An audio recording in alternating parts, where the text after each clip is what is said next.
Train के AC compartment में मेरे सामने की सीट पर बैठी लड़की ने मुझसे पूछा, हेलो, क्या आपके पास इस मोबाइल की सिम निकालने की पिन है? उसने अपने बैग से एक फ़ोन निकाला। वह नया सिम कार्ड उसमें डालना चाहती थी, लेकिन सिम स्लॉट खोलने के लिए पिन की ज़रूरत पड़ती है जो उसके पास नहीं थी। मैंने हाँ में गर्दन हिलाई और अपने क्रॉस बैग से पिन निकालकर लड़की को दे दी। लड़की ने थैंक्स कहते हुए पिन ले ली और सिम डालकर पिन मुझे वापस कर दी। थोड़ी देर बाद वो फिर से इधर उधर ताकने लगी। मुझसे रहा नहीं गया। मैंने पूछ लिया, कोई परेशानी? तो बोली, सिम स्टार्ट नहीं हो रही है। मैंने मोबाइल मांगा, उसने दिया। मैंने उसे कहा कि सिम अभी एक्टिवेट नहीं हुई है, थोड़ी देर में हो जाएगी। एक्टिव होने के बाद आईडी वेरिफिकेशन होगा, उसके बाद आप इसे इस्तेमाल कर सकेंगे। लड़की ने पूछा, आईडी वेरिफिकेशन क्यों? मैंने कहा, आजकल सिम वेरिफिकेशन के बाद एक्टिव होती है। जिस नाम से ये सिम उठाई गई है उसका ब्यौरा पूछा जाएगा, बता देना। लड़की बुदबुदाई। ओह, मैंने दिलासा देते हुए कहा, इसमें कोई परेशानी की कोई बात नहीं। वो अपने एक हाथ से दूसरा हाथ दबाती रही, मानो किसी परेशानी में हो। मैंने फिर विनम्रता से कहा, आपको कहीं कॉल करना हो तो मेरा मोबाइल इस्तेमाल कर लीजिए। लड़की ने कहा, जी फिलहाल नहीं, थैंक्स, लेकिन ये सिम किस नाम से खरीदी गई है मुझे नहीं पता। मैंने कहा, एक बार एक्टिव होने दीजिए, जिसने आपको सिम दी है उसी के नाम की होगी। उसने कहा, ओके, कोशिश करते हैं। मैंने पूछा, आपका स्टेशन कहाँ है? लड़की ने कहा, दिल्ली। और आप? लड़की ने मुझसे पूछा। मैंने कहा, दिल्ली ही जा रहा हूँ, एक दिन का काम है। आप दिल्ली में रहती हैं या? लड़की बोली, नहीं नहीं, दिल्ली में कोई काम नहीं, ना ही मेरा घर है वहाँ। तो मैंने उत्सुकतावश पूछा। वो बोली, दरअसल ये दूसरी ट्रेन है जिसमें आज मैं हूँ और दिल्ली से तीसरी गाड़ी पकड़नी है, फिर हमेशा के लिए आज़ाद। आज़ाद? लेकिन किस तरह की कैद से? मुझे फिर जिज्ञासा हुई। किस कैद में थी ये कमसिन अल्हड़ सी लड़की? लड़की बोली, उसी कैद में थी जिसमें हर लड़की होती है, जहाँ घर वाले कहें शादी कर लो, जब जैसा कहें वैसा करो। मैं घर से भाग चुकी हूँ। मुझे ताज्जुब हुआ, मगर अपने ताज्जुब को छुपाते हुए मैंने हंसते हुए पूछा, अकेली भाग रही हो आप? आपके साथ कोई नजर नहीं आ रहा है? वो बोली, अकेली नहीं, साथ में है कोई। कौन? मेरे प्रश्न खत्म नहीं हो रहे थे। दिल्ली से एक और ट्रेन पकड़ूंगी, फिर अगले स्टेशन पर वो जनाब मिलेंगे और उसके बाद हम किसी को नहीं मिलेंगे। ओह, तो ये प्यार का मामला है? उसने कहा, जी। मैंने उसे बताया कि मैंने भी लव मैरिज की है। ये बात सुनकर वो खुश हुई, बोली, वाह, कैसे, कब? लव मैरिज की बात सुनकर वो मुझसे बात करने में रुचि लेने लगी। मैंने कहा, कब, कैसे, कहाँ, वो तो मैं बाद में बताऊंगा, पहले आप बताओ, आपके घर में कौन कौन है? उसने होशियारी बताते बरसते हुए कहा, वो तो मैं आपको क्या बताऊं? मेरे घर में कोई भी हो सकता है, मेरे पापा, माँ, भाई, बहन, या हो सकता है भाई ना हो, सिर्फ बहनें हो, या ये भी हो सकता है कि बहनें ना हो और दो चार गुस्सा करने वाले बड़े भाई हों। मतलब मैं आपका नाम भी नहीं पूछ सकता? मैंने काउंटर मारा। वो बोली, कुछ भी नाम हो सकता है मेरा, टीना, रीना, मीना, कुछ भी। बहुत बातूनी लड़की थी वो। थोड़ी इधर उधर की बात करने के बाद उसने मुझे टॉफी दी, जैसे छोटे बच्चे देते हैं क्लास में। बोली, आज मेरा बर्थडे है। मैंने उसकी हथेली से टॉफी लेते हुए उठाते हुए बधाई दी और पूछा, कितने साल की हुई? वो बोली, 18। मतलब भाग कर शादी करने की कानूनी उम्र हो गई आपकी। वो हंसी। कुछ ही देर में काफी फ्रैंक हो चुके थे हम दोनों, जैसे बहुत पहले से जानते हैं एक दूसरे को। मैंने उससे बताया कि मेरी उम्र 35 साल है, यानी 17 साल बड़ा हूँ। उसने चुटकी देते हुए कहा, लग तो नहीं रहे हो। मैं मुस्कुरा दिया। मैंने उससे पूछा, तुम घर से भागकर आई हो, तुम्हारे चेहरे पर चिंता के निशान जरा भी नहीं है। इतनी बेफिक्री मैंने पहली बार देखी है। खुद की तारीफ सुनकर वो बहुत खुश हुई। बोली, मुझे उन जनाब ने, मेरे लवर ने पहले से ही समझा दिया था कि जब घर से निकलो तो बिल्कुल बिंदास रहना, घर वालों के बारे में बिल्कुल मत सोचना, बिल्कुल अपना मूड खराब मत करना, सिर्फ मेरे और हम दोनों के बारे में सोचना, और मैं वही कर रही हूँ। मैंने फिर चुटकी ली। कहा, उसने तुम्हें मुझ जैसे अनजान मुसाफिरों से दूर रहने की सलाह नहीं दी? उसने हंसकर जवाब दिया, नहीं, शायद वो भूल गया ये बताना। मैंने उसके प्रेमी की तारीफ करते हुए कहा, वैसे तुम्हारा बॉयफ्रेंड काफी टैलेंटेड है। उसने किस तरह से तुम्हें अकेले घर से रवाना किया, नई सिम और मोबाइल दिया, 3 ट्रेनें बदलवाई ताकि कोई ट्रैक ना कर सके। Very talented person. लड़की ने हामी भरी, बोली, बहुत टैलेंटेड है वो, उसके जैसा कोई नहीं। मैंने उसे बताया कि मेरी शादी को 10 साल हुए हैं, एक बेटी है, 8 साल की और एक बेटा 1 साल का। ये देखो उनकी तस्वीर। मेरे फोन पर बच्चों की तस्वीर देखकर उसके मुंह से निकल गया, सो क्यूट। मैंने उसे बताया कि ये जब पैदा हुई थी तब मैं कुवैत में था। एक पेट्रोल कंपनी में बहुत अच्छी जॉब थी मेरी, बहुत अच्छी सैलरी थी। फिर कुछ महीनों बाद मैंने वो जॉब छोड़ दी और अपने ही कस्बे में काम करने लगा। लड़की ने पूछा, जॉब क्यों छोड़ी? मैंने कहा, बच्ची को पहली बार गोद में उठाया तो ऐसा लगा जैसे मेरी दुनिया मेरे हाथों में है।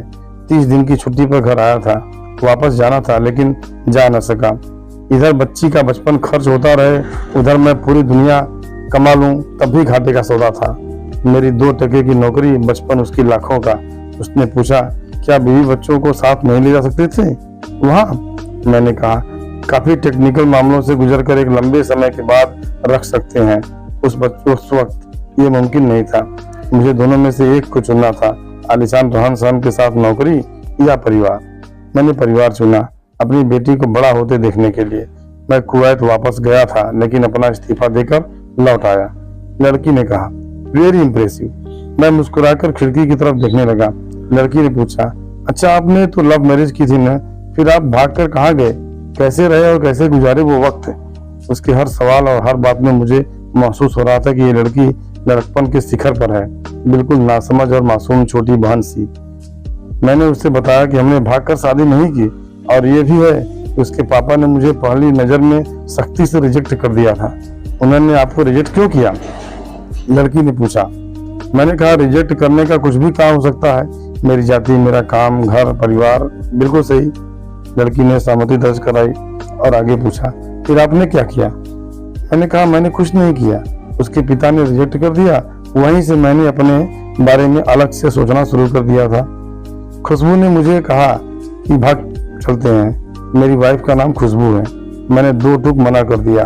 वो 2 दिन तक लगातार जोर देती रही कि भाग चलते हैं। मैं मना करता रहा। मैंने उसे समझाया कि भागने वाले जोड़े में लड़के की इज्जत पर कोई खास फर्क नहीं पड़ता, जबकि लड़की के पूरे कुल की इज्जत धुल जाती है। भगाने वाला लड़का उसके दोस्तों में हीरो माना जाता है, लेकिन इसके विपरीत जो लड़की प्रेमी संग भाग रही है वो उल्टा कहलाती है। मोहल्ले के लड़के उसे चालू कहते हैं। बुराइयों के तमाम शब्दकोश लड़की के लिए इस्तेमाल किए जाते हैं। भागने वाली लड़की आगे चलकर 60 साल की वृद्धा भी हो जाएगी, तब भी जवानी में किए उस कांड का कलंक उसके माथे पर से नहीं मिटता। मैं मानता हूँ कि लड़का लड़की को तोड़ने का ये दोहरा मापदंड गलत है, लेकिन हमारे समाज में है तो यही। ये नजरिया गलत है, मगर सामाजिक नजरिया यही है। वो अपने नीचे का होंठ दांतों तले पीसने लगी। उसने पानी का बोतल का ढक्कन खोलकर एक घूंट पिया। मैंने कहा, अगर मैं उस दिन उसे भगा ले जाता तो उसकी माँ तो शायद कई दिन तक पानी भी न पीती। इसलिए मेरी हिम्मत ना हुई कि ऐसा काम करूं। मैं जिससे प्रेम करूं उसके माँ बाप मेरे माँ बाप के समान ही हैं, चाहे शादी ना हो तो ना हो। कुछ पल के लिए वो सोच में पड़ गई, लेकिन मेरे बारे में और अधिक जानना चाहती थी। उसने पूछा, फिर आपकी शादी कैसे हुई? मैंने बताया कि खुशबू की सगाई कहीं और कर दी गई। धीरे धीरे सब कुछ नॉर्मल होने लगा था। खुशबू और उसके मंगेतर की बातें भी होने लगी थी फोन पर, लेकिन जैसे जैसे शादी नजदीक आने लगी उन लोगों की डिमांड बढ़ने लगी। डिमांड मतलब? लड़की ने पूछा। डिमांड का एक ही मतलब होता है, दहेज की डिमांड। परिवार में सबको सोने से बने तोहफे दो, दूल्हे को लग्जरी कार चाहिए, सास और ननद को नेकलेस दो, वगैरह वगैरह। बोले, हमारे यहाँ रीत है। लड़का भी इस रीत की अदाजी का पक्षधर था। वो सगाई मैंने तुड़वा डाली, इसलिए नहीं कि सिर्फ मेरी शादी उससे हो जाए, बल्कि ऐसे लालची लोगों में खुशबू कभी खुश नहीं रह सकती थी, ना उसका परिवार। फिर किसी तरह घर वालों को समझा बुझाकर मैं फ्रंट पर आ गया और हमारी शादी हो गई। ये सब किस्मत की बात थी। लड़की बोली, चलो अच्छा हुआ आप मिल गए, वरना तो वो गलत लोगों में फंस जाती। मैंने कहा, जरूरी नहीं कि माता पिता का फैसला हमेशा सही हो, और ये भी जरूरी नहीं कि प्रेमी जोड़े की पसंद सही हो। दोनों में से कोई भी गलत या सही हो सकता है। काम की बात यहाँ यह है कि कौन ज्यादा वफादार है। लड़की ने फिर से पानी का घूंट लिया और मैंने भी।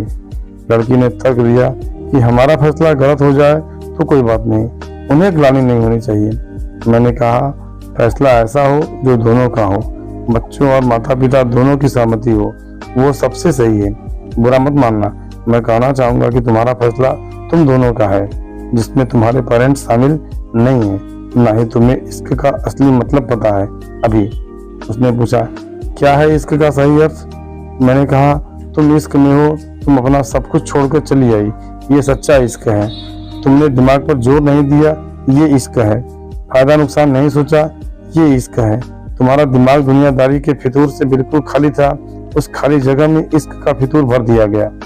जिन जनाब ने इश्क को भरा, क्या वो इश्क में नहीं है? यानी तुम जिसके साथ जा रही हो वो इश्क में नहीं, बल्कि होशियारी या हीरोगिरी में है। जो इश्क में होता है वो इतनी प्लानिंग नहीं कर पाता, 3 ट्रेनें नहीं बदलवाता, उसका दिमाग इतना काम ही नहीं कर सकता।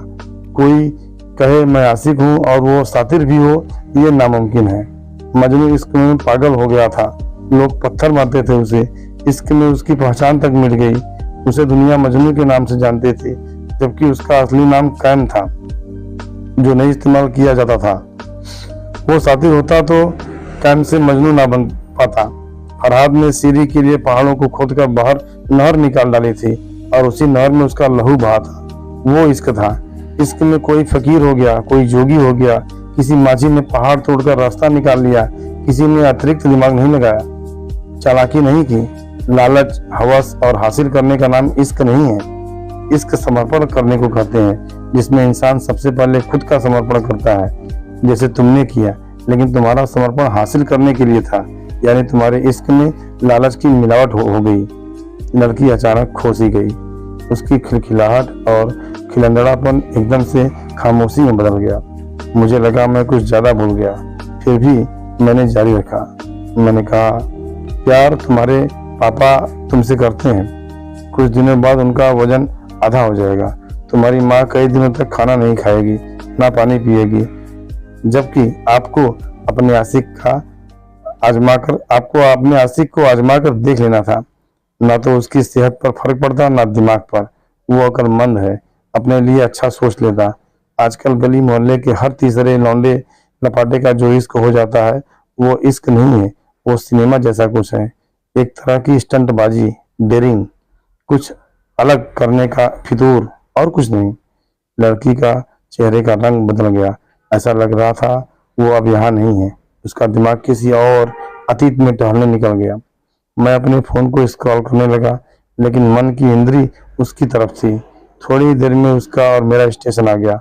बात कहाँ से निकली थी और कहाँ पहुंच गई। उसके मोबाइल पर मैसेज टोन बजी, देखा सिम एक्टिवेट हो चुकी थी।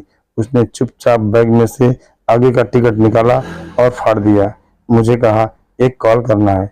मैंने मोबाइल दिया।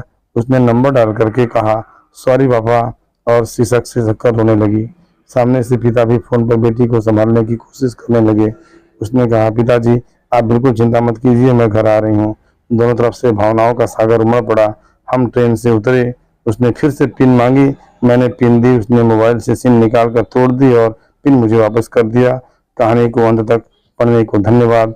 देश की सभी बेटियों को समर्पित ये मेरा दावा है। माता पिता से ज्यादा तुम्हें दुनिया में कोई प्यार नहीं कर सकता।